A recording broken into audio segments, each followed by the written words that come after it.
How can sample issues cause false negative TB sputum cultures?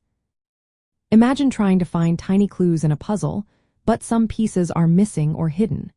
That's similar to how sample issues can cause false negative results in tuberculosis sputum cultures.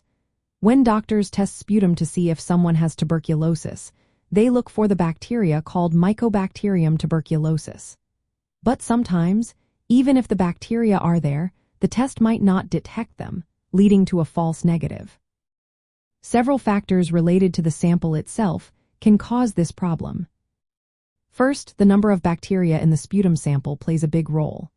If the bacteria are few in number, especially in early or less severe cases, the culture might not find them.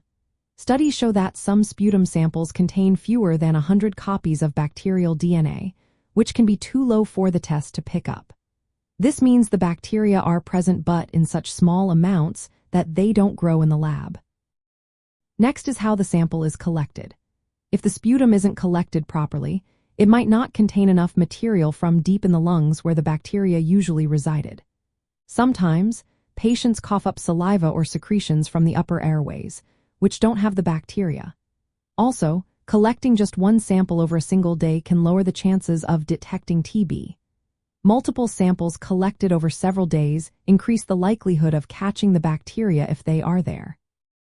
Another issue is contamination. Sputum naturally contains many other bacteria and fungi.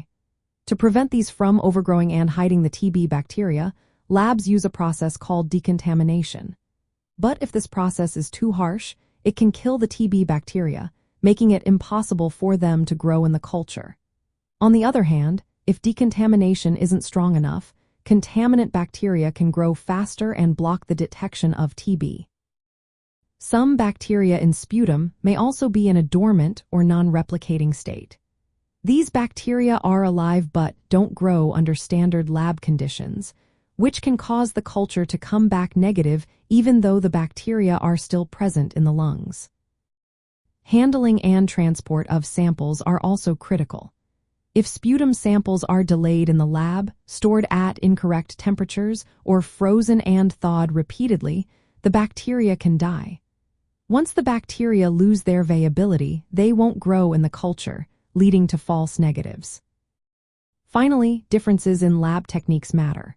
Some labs use more sensitive methods, but all are subject to variability. Even with good procedures, about 21% of true TB cases might be missed with a single sputum culture.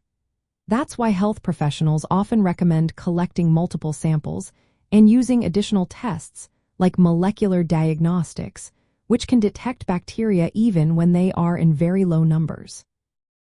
Understanding these sample issues is important because a negative sputum culture doesn't always mean a person doesn't have tuberculosis. Doctors consider the whole clinical picture, including symptoms, imaging, and other tests, before making a final diagnosis. If you or someone you know is being tested for TB, always follow medical advice and discuss any concerns with healthcare professionals.